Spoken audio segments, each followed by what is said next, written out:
Com alegria, queridos, convido você a abrir a sua Bíblia no primeiro livro de Crônicas, 1 Crônicas capítulo 28.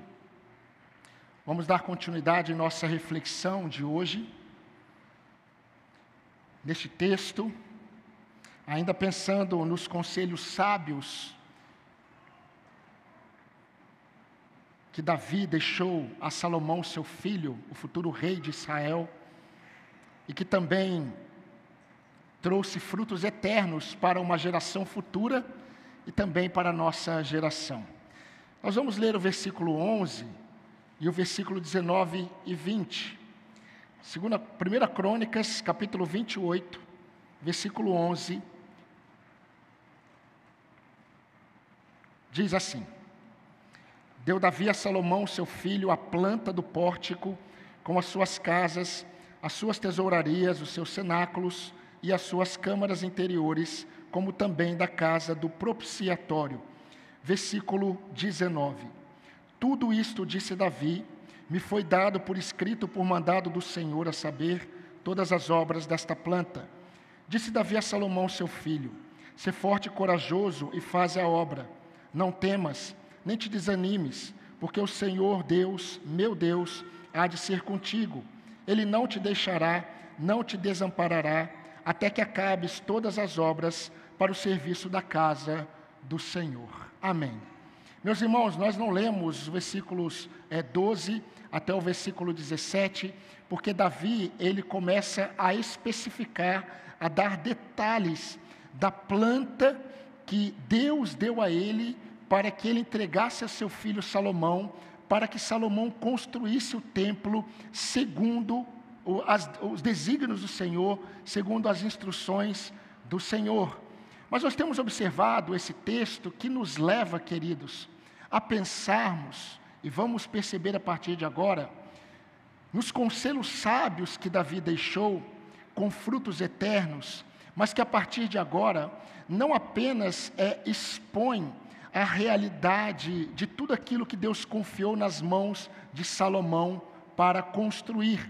Mas também nós vamos perceber lições que nos ensinarão sobre o caráter de Deus e a forma como Deus trabalha na vida do seu povo. Isso é muito importante, porque somente quando nós conhecemos a Deus, nós podemos glorificá-lo como Deus. E nós entendemos que Deus, Ele colocou fortemente no coração de seu povo uma esperança que deveria estar fundamentada nas promessas fiéis que Deus fez a Davi, o rei de Israel. Essas promessas fiéis que Deus fez a Davi, que foram promessas sobre um reino messiânico, deveria perdurar no coração do povo de Israel. Os profetas, eles sustentaram essa promessa. Eu vou ler o que Isaías disse. Isaías 55:3, disse o profeta: inclinem os ouvidos e venham a mim, ouçam, e a vossa alma viverá, porque convosco eu farei uma aliança perpétua, eterna, que consiste nas fiéis misericórdias prometidas a Davi. Isaías disse isso. O povo de Israel deveria estar confiante nas promessas eternas que Deus fez a Davi. No versículo 4 do capítulo 28, Davi, ele fala dessas promessas que Deus fez a ele. Olha aí na sua Bíblia, no versículo 28, no capítulo 28, versículo 4. Davi escreveu: o Senhor, Deus de Israel, me escolheu de toda a casa de meu pai, para que eternamente fosse rei sobre Israel, porque a Judá escolheu por príncipe, e a casa de meu pai na casa de Judá, e entre os filhos de meu pai se agradou de mim, para me fazer rei sobre todo o Israel. Mas, queridos, quando Jerusalém foi destruída, quando o templo de Jerusalém foi destruído, parece que esse sonho, ele foi apagado em muitos corações que estavam no cativeiro da Babilônia. Eles olharam para essa promessa de Davi e eles se esqueceram dessas promessas. E como nós já vimos, meus irmãos, por vezes, o sofrimento que deveria nos aproximar do Senhor, por vezes nos afasta dEle. quando nós não aprendemos a sofrer segundo as Escrituras, este é a grande bênção que o cristão tem. O cristão, ele não está livre de sofrimento. O cristão, ele aprende a sofrer de uma forma que glorifique a Deus e ele experimente o melhor de Deus. Mas por vezes o sofrimento, ao invés de nos aproximar de Deus, nos afasta. E aconteceu com muitos corações daqueles que estavam no cativeiro na Babilônia. Eles se esqueceram das promessas de Deus. Eles não conseguiam mais olhar para Deus como um Deus de amor, como um Deus que cuida, como um Deus fiel, fiel às suas promessas. Porém, como sempre, Deus preserva aqueles joelhos que não se dobram diante da incredulidade. E nós temos ali no cativeiro da Babilônia alguns nomes, como o profeta Daniel, que não pregou, ele apenas escreveu. Temos Daniel, Esdras, Neemias, Zorobabel e muitos outros. E esses que têm em seus corações a chama acesa, a chama da confiança, da esperança nas promessas que foram feitas a Davi, eles voltam para Jerusalém. Diante da providência de Deus, usando o imperador da Pérsia, Deus dá a eles condições de retornar. Então Esdras retorna, Zorobabel retorna, Neemias retorna, o sumo sacerdote Josué retorna, e muitos outros retornam, e eles começam a reconstruir Jerusalém. Eles começam a reconstruir o templo, eles começam a reconstruir os muros. Mas há um nome que deve ser lembrado. E muitas vezes nós nos esquecemos. Uma das figuras mais importantes presentes no retorno do cativeiro babilônico para a restauração de Israel, e o seu nome era Zorobabel.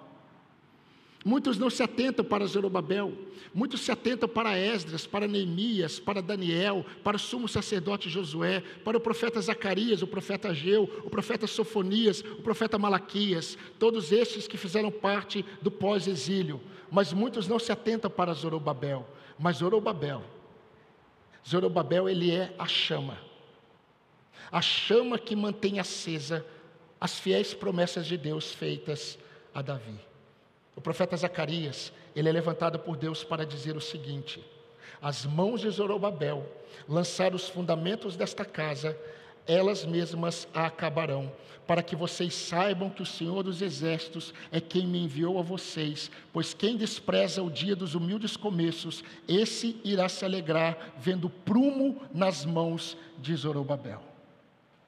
E quando nós lemos o Evangelho de Mateus, logo no capítulo 1, falando sobre a genealogia de Jesus, quem aparece lá? Zorobabel. Mateus 1,12 diz: depois do exílio da Babilônia, Jeconias gerou a Salatiel, e Salatiel gerou a Zorobabel. Por que Zorobabel? Porque Zorobabel, ele era o único descendente do trono de Davi. E Deus havia prometido que nunca faltaria um rei no trono de Davi, e o reino de Davi seria um reino eterno. E nós sabemos onde nós encontramos esse reino eterno, no Filho de Davi, Jesus Cristo, o Senhor. Por isso que Zorobabel, ele está na genealogia de Jesus Cristo. Um reino eterno prometido a Davi só pode ser sustentado por alguém que é eterno. Jesus Cristo, Rei dos Reis, Senhor dos Senhores, Filho de Davi.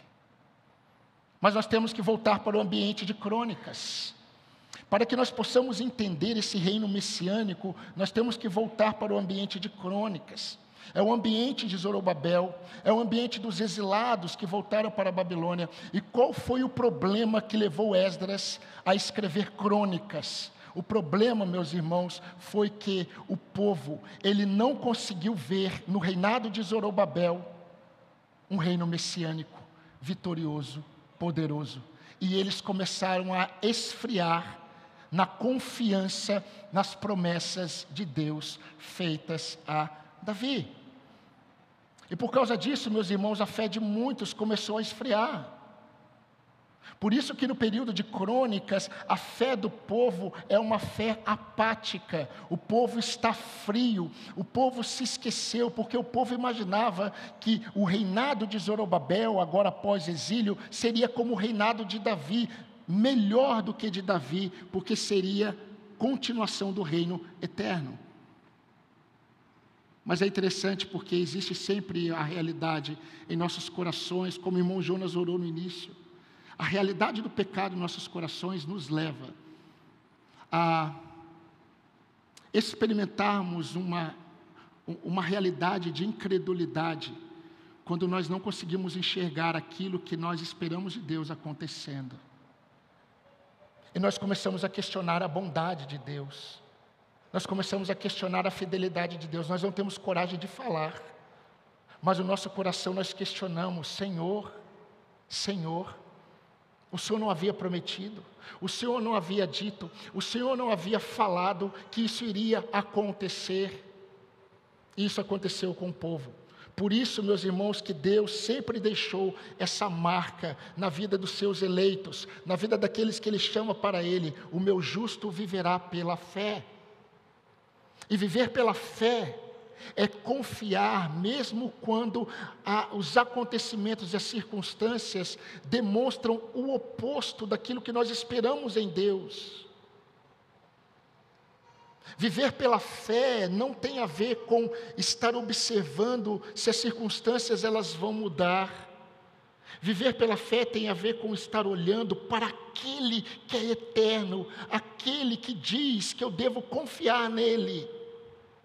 Independentemente se as coisas vão mudar agora ou depois, ou talvez mudem, mas não da forma como eu imagino. Então, meus irmãos, Esdras, ele escreve este texto para lembrar aqueles irmãos que Deus, Ele é fiel. Ele escreve esse texto para lembrar aqueles irmãos que eles deveriam continuar confiando nas promessas que foram feitas a Davi. Você consegue entender a importância desse texto que nós estamos estudando? Porque os primeiros leitores desse texto foram exatamente estes que voltaram do cativeiro e eles estavam descrentes na fidelidade de Deus, descrente nas promessas de Deus, ou das promessas. Por isso que você, quando lê 2 Crônicas, você não vai encontrar nenhum rei do reino do norte, você só vai encontrar os reis do trono de Davi. Foi intencional, 2 Crônicas, para esse povo, mostrando que aquilo que Deus prometeu se cumpre, mesmo que seja para tempos um pouco distantes. E meus irmãos, conhecer a Deus nos leva a glorificá-lo como Deus. Por isso que esses conselhos sábios de Davi, ele teve frutos eternos e tem frutos eternos, porque ele revela para nós quem Deus é, e ele mostra que nós devemos continuar crendo em quem Deus é, continuar crendo que Ele é digno de confiança, continuar crendo que Ele é digno de receber as nossas orações, Ele é digno de ser crido, Ele é digno Ele é digno que nós olhemos para Ele e nós descansemos o nosso coração nele, lançando sobre Ele toda a vossa ansiedade, porque Ele tem cuidado de vós. Não é que Ele vai cuidar, Ele tem. Ele tem dado evidências de que tem cuidado de nós. Mas aquele povo, no período de Esdras, eles estavam desencorajados. E eu quero te lembrar algo que eu disse. Crônicas, ele tem por objetivo principal encorajar e não repreender. Crônicas, ele não tem por objetivo culpar. O objetivo de Crônicas é produzir lealdade, é produzir retorno.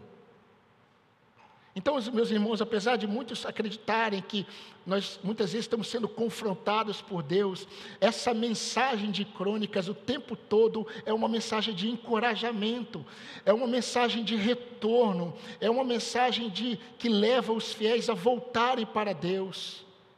Se o meu povo que se chama pelo meu nome, 2 Crônicas 7:14, se o meu povo que se chama pelo meu nome me buscar e orar,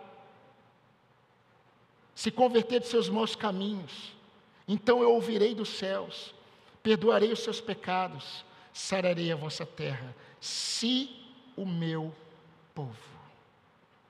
Condicional. Se. E qual é a verdade que nós aprendemos hoje com Davi? Qual conselho Davi dá para Salomão? E nós aprendemos sobre Deus. A primeira lição que eu quero destacar, que eu creio que Davi mostra, e Esdras registra para aquele povo, e Deus preserva para nós, é que em sua vontade soberana, Deus ele não se esquece de corações devotos a Ele. Em sua vontade soberana, Deus ele não se esquece de corações devotos a Ele.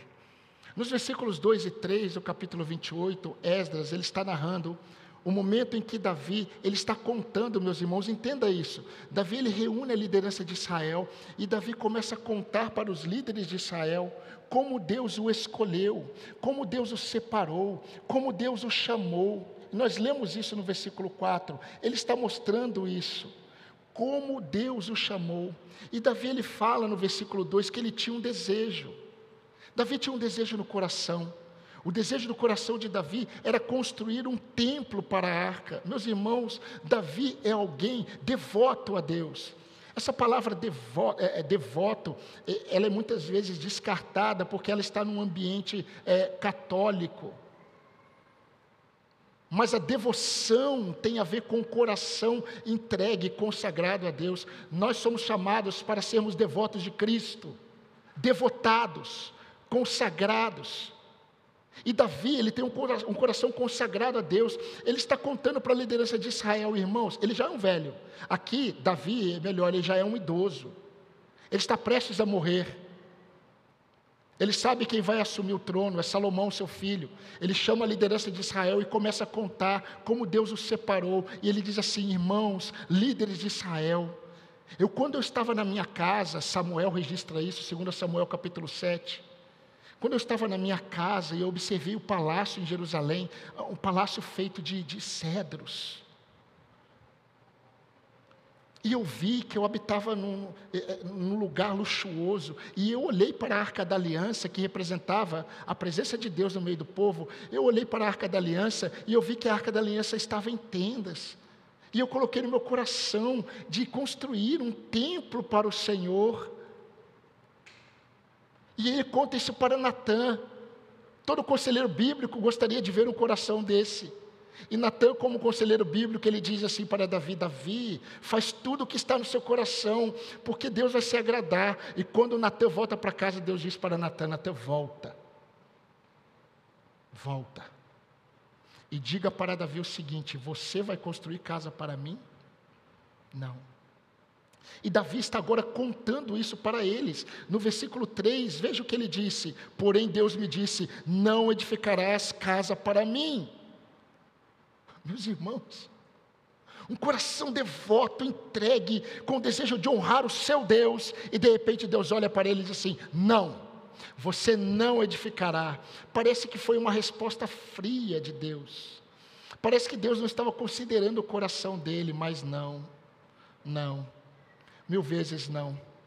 Nós muitas vezes pensamos que conhecemos a Deus, mas muitas vezes nós percebemos que não.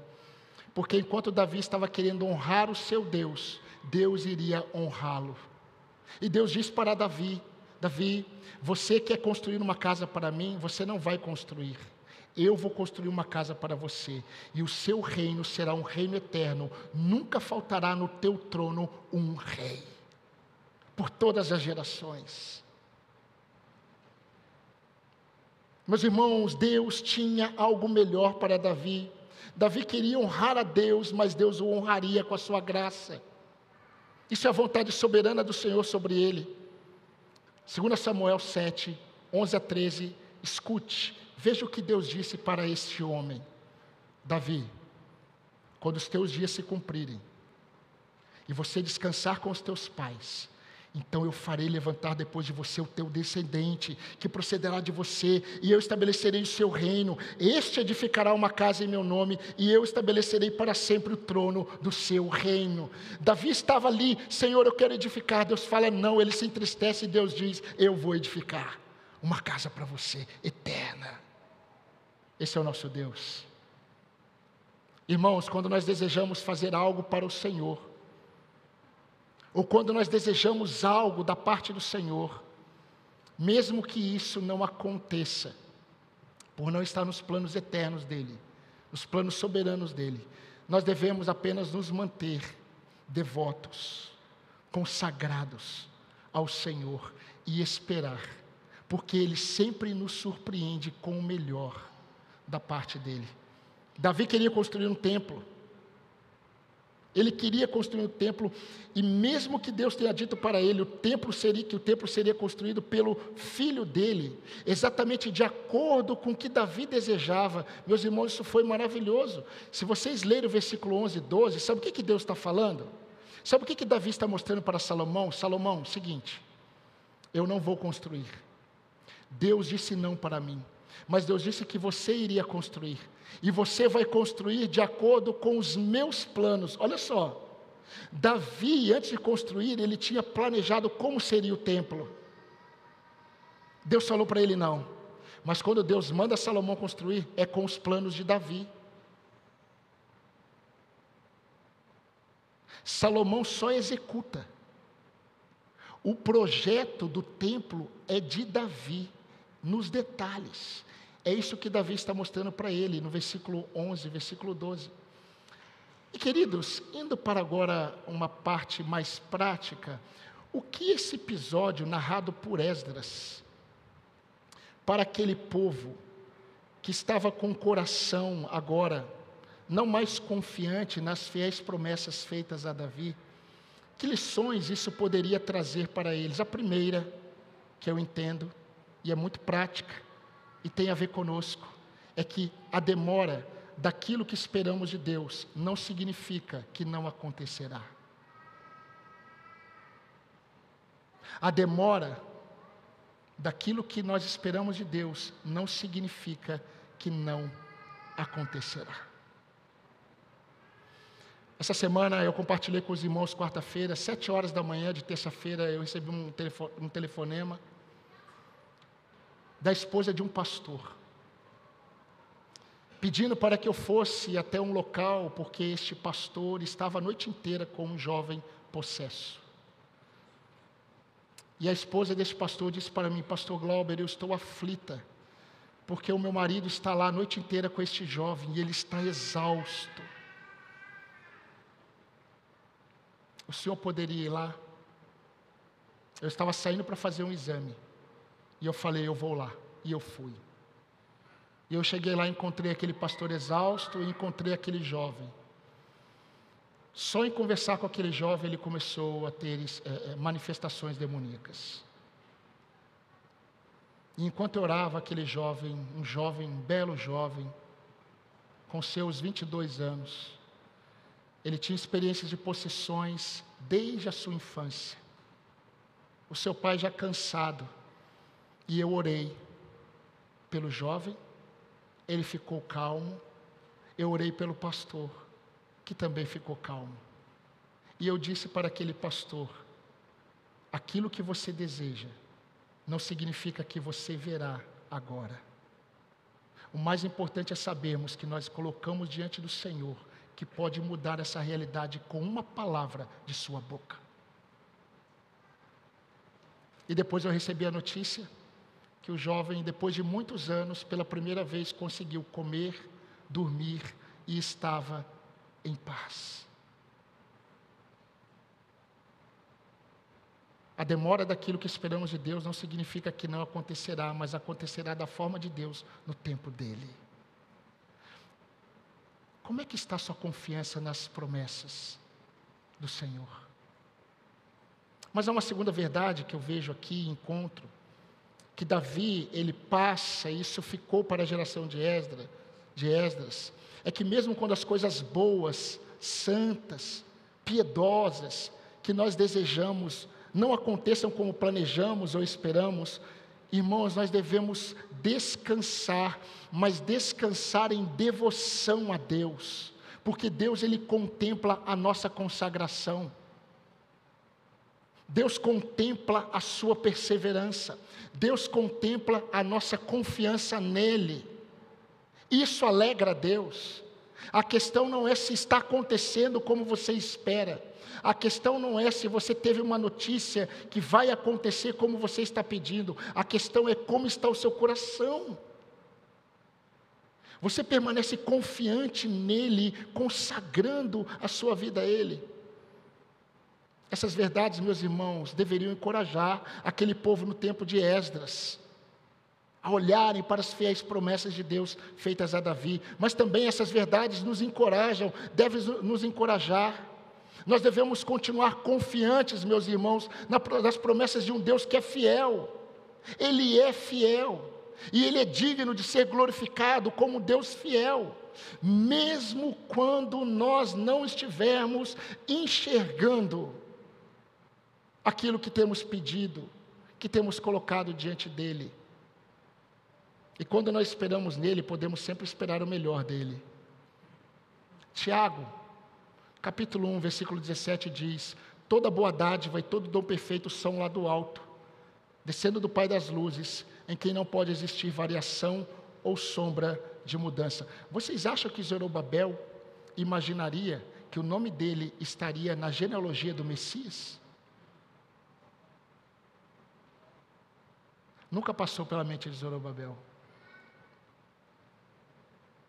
Você pode imaginar o que nos aguarda, simplesmente pelo fato de estarmos escondidos em Cristo e termos os nossos nomes escritos no livro da vida? Você imagina o que nos espera? Se nós temos as fiéis promessas de Deus sobre nós, nós devemos confiar nessas promessas o tempo todo. O tempo todo. A última lição que eu gostaria de destacar nos ensina algo sobre Deus, que eu creio que é o cerne daquilo que Davi queria passar para Davi, e daquilo que Esdras queria passar para o seu povo, que estava apático em relação às promessas de Deus. Deus, Ele é a fonte que purifica as nossas emoções adversas. Deus, Ele é a fonte que purifica as nossas emoções adversas. No versículo 20, quando nós lemos esse texto, que parece repetido, e eu vou mostrar para os irmãos, porque nós vimos domingo passado, o versículo 10, Davi disse assim a Salomão, seu filho: seja forte e corajoso e faça a obra, não temas, nem te desanimes, porque o Senhor Deus, meu Deus, há de ser contigo, não te deixará, nem te desamparará, até que acabes todas as obras para o serviço da casa do Senhor. Não é interessante, irmãos, o último conselho de Davi para Salomão, que vimos domingo passado, no versículo 10, mostra que Davi, ele aconselha seu filho a ser forte e corajoso. Seja forte e corajoso. Nós vimos isso domingo passado, não vimos? Eu não sei se você está lembrado, eu não sei se você ouviu, mas já está fraco e desanimado.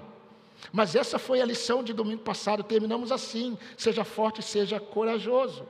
Mas agora, meus irmãos, Davi, ele não está apenas reforçando o que já havia destacado para o seu jovem rei, não. Davi agora, ele está apontando para o caráter de Deus.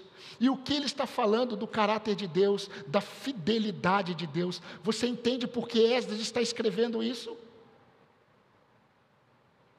Aquele povo que voltou do cativeiro, eles não estavam confiando mais na fidelidade de Deus. E esse conselho de Davi a Salomão aponta os olhos de Salomão para as fiéis promessas do Senhor. Disse Davi a Salomão, seu filho: seja forte e corajoso e faça a obra. Ok, isso já está no versículo 10. Nada de novo. Salomão já ouviu isso. Nós já vimos isso. Seja forte e corajoso e faça a obra. Está lá no versículo 10. Agora, a continuação coloca ênfase na fidelidade de Deus. Presta atenção, não temas, não te desanimes. Por que, meu pai? Salomão poderia dizer, porque olha a grande obra que está em minhas mãos, o Senhor vai morrer, olha o que eu tenho que fazer, construir o templo. Por que eu não devo temer nem desanimar? E Davi diz, porque o Senhor Deus, meu Deus, há de ser com você, Ele não te deixará, não te desamparará, até que acabes todas as obras para o serviço da casa do Senhor. Isso é a fidelidade de Deus.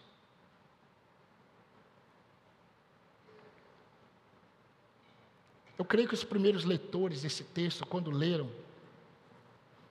eles foram impactados, eu creio. Eles foram impactados quanto à realidade deles, em relação à fidelidade de Deus. E muito mais do que olhar para Davi, que projetou o templo, muito mais do que olhar para Salomão, que construiria o templo, Esdras, Neemias, Zorobabel e os outros, eles deveriam contemplar, meus irmãos, a fidelidade de um Deus que se revelou a Davi, que fez promessas a Davi, e Davi estava mostrando para o seu filho que ele devia tirar os olhos da grandeza da obra e colocar os olhos na grandeza de um Deus que é fiel. Isso parece distante de nós, mas não é. Perceba que essa fala de Davi acontece logo depois do versículo 19. No versículo 19, Davi tinha acabado de dar todo o projeto do templo a Salomão. Mas eu creio, queridos, que Davi expõe aqui alguns sentimentos. Davi está falando aqui de alguns sentimentos que viriam sobre o coração de seu filho Salomão.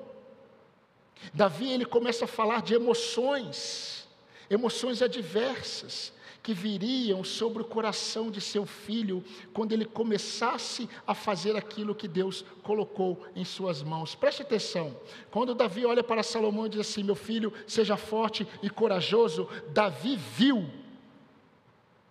fraqueza e falta de ousadia. Quando Davi disse para Salomão, Salomão, você nem começou a obra ainda, mas seja forte e corajoso, Davi viu que faltaria nele exatamente coragem, faltaria nele exatamente ousadia. O que estaria no coração do seu filho no futuro próximo seria fraqueza e covardia. Meus irmãos, minhas irmãs, não existe um servo de Deus, nenhum, que ao se deparar com a realidade daquilo que Deus confia a nós, não se depara com essas emoções adversas, fraqueza e ausência de ousadia. Mas quando Davi diz, não temas e nem te desanimes, Davi viu medo e desânimo. É o oposto de não temas. Quando eu ouço não tenha medo, é porque alguém está vendo que eu estou com medo. Se eu ouço não te desanimes, é porque alguém que diz isso está vendo que eu estou desanimado. Davi sabe que isso viria sobre o coração de seu filho, fraqueza, covardia, medo e desânimo. Meus irmãos, essas emoções adversas, elas surgem no caminho de todos aqueles que são chamados por Deus para realizarem algo da parte de Deus. Quando você entende que Deus confiou algo em suas mãos, você irá experimentar todas essas emoções. E essas emoções, eu creio que elas surgem, talvez pelo senso de incapacidade. Às vezes essas emoções, elas surgem pela sensação de solidão. Sabe aquela sensação de que você está sozinho? Você está sozinho nesta grande obra. Essas emoções muitas vezes surgem talvez pela falta de recursos, talvez pelas dificuldades que surgem durante o processo. Muitas vezes essas emoções surgem por expectativas frustradas. Mas essas emoções também surgem por oposições externas. Preste atenção. Quando o templo ele foi construído, algo aconteceu. Algo aconteceu que produziu emoções adversas nos construtores. Esdras capítulo 4, 24 diz: a obra da casa de Deus parou, a qual estava em Jerusalém. E isso até o 2º ano do reinado de Dario, rei da Pérsia. Isso durou mais ou menos 17 a 20 anos. A obra parou. Sabe por que a obra parou? Porque as emoções adversas tomaram conta dos corações dos edificadores. Logo depois que o templo foi construído, Deus levanta Neemias. Neemias vai, Neemias está com todo fervor, Neemias e o povo, eles estão animados, eles começam a construir os muros. E no capítulo 4, versículo 10 de Neemias escreveu: já desfaleceram as forças dos carregadores, e os escombros são muitos, de maneira que não podemos edificar o muro. Parou a obra. Meus irmãos, com certeza Davi sabia das emoções adversas que viriam sobre seu filho, porque ele experimentou essas emoções adversas. Pastor, como que você sabe disso? Leia os Salmos de Davi. Você encontrará o coração de Davi. Você encontrará essas emoções adversas em Davi: fraqueza, desânimo, falta de ousadia, temor. Senhor, como tem se levantado os meus adversários. São muitos os que se levantam contra mim. Senhor, venha, se o Senhor não vir sobre mim, eu serei totalmente destruído.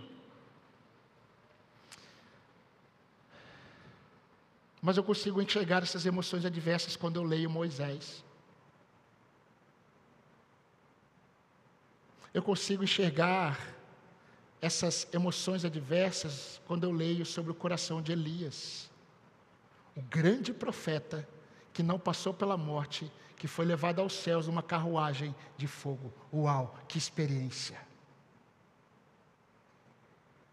É possível ver o coração de Jeremias em Lamentações de Jeremias. Você vai encontrar essas emoções adversas. Tá bom, você pode olhar para fora. Veja a vida, o coração de Hudson Taylor, missionário, pioneiro na China. Você pode também observar o coração de George Miller em sua biografia.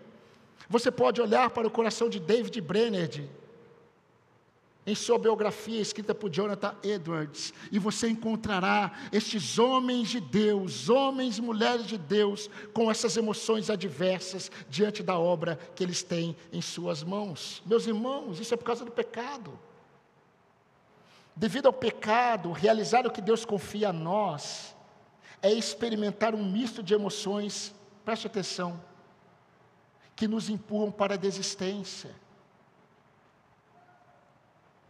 Eu nunca vi essas emoções adversas produzindo um desejo de continuar na obra. As emoções, elas são adversas porque elas têm como objetivo parar a obra. E normalmente os servos de Deus, eles param a obra. Eles não permanecem à obra pedindo para que Deus purifique as suas emoções adversas. Por causa de suas emoções adversas, eles desistem daquilo que Deus confiou em suas mãos. E se essas emoções adversas vieram sobre todos estes, além de todos os outros, não seria diferente de mim e de você. Mas eis o grande ensino de Davi, nós estamos caminhando para o fim, que serviu para Salomão, serviu para Esdras e serviu para nós. Deus é a fonte que purifica nossas emoções adversas. Seja forte, seja corajoso, não temas, não te desanimes, porque o Senhor Deus, meu Deus, há de ser contigo, Ele não te deixará. Isso é a fidelidade de Deus. Ele não te deixará, Ele não irá desamparar você, até que você acabe todas as obras para o serviço da casa do Senhor. Seja forte quando a força acabar. Tenha coragem quando a coragem se esconder. Não tenha medo quando os temores te paralisarem. Não fique desanimado quando o ânimo se for. Por quê? Porque a obra não pode parar por causa de nossas emoções adversas. Eu vou repetir. Aquilo que Deus confiou em suas mãos não pode parar por causa de suas emoções adversas. O que eu faço, pastor? Purifique suas emoções adversas em Deus, mas sem parar a obra. Sem parar a obra. E eu vou te dar um único motivo, porque o Senhor não te deixará. Ele não irá desamparar você até que você acabe aquilo que Ele colocou em suas mãos. Meus irmãos, isso revela muito mais o Senhor do que os obreiros. Isso aponta muito mais para a fidelidade de Deus. Isso leva o nosso coração a confiarmos na fidelidade de Deus. E se Davi, ele não disse isso apenas por ser certo, ou ser o certo a ser dito. Davi disse isso porque ele experimentou essa fidelidade de Deus. Ele cria na fidelidade de Deus, e nós também devemos confiar. Eu não sei como está o seu coração, mas se essa palavra vem sobre nós nesta noite, é porque aquilo que Deus disse para Davi, e Davi disse para o seu filho Salomão, e Esdras registra para aquele povo descrente, e Deus preservou para nós hoje, é porque Deus quer que nós confiemos nele.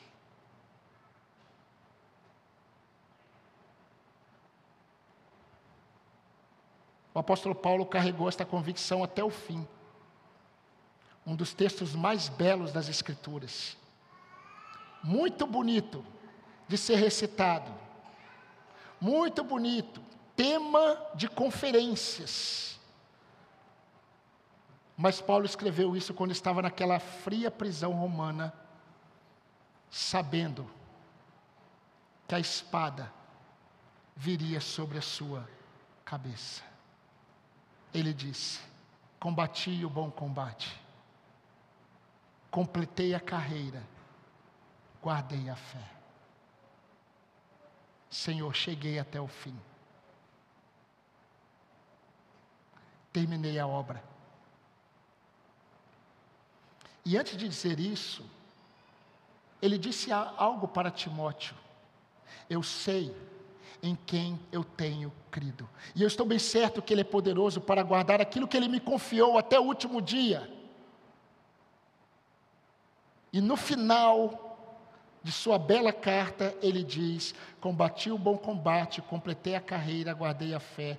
Já agora, Timóteo, a coroa da justiça me está guardada, a qual o Senhor, reto juiz, me dará naquele dia, e não somente a mim, mas também a todos quantos amam a sua vinda.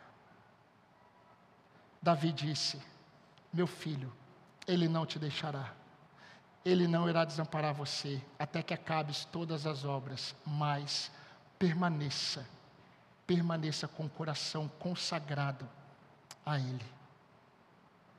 Que o Senhor abençoe essa palavra lançada em nossos corações. Amém, irmãos? Amém.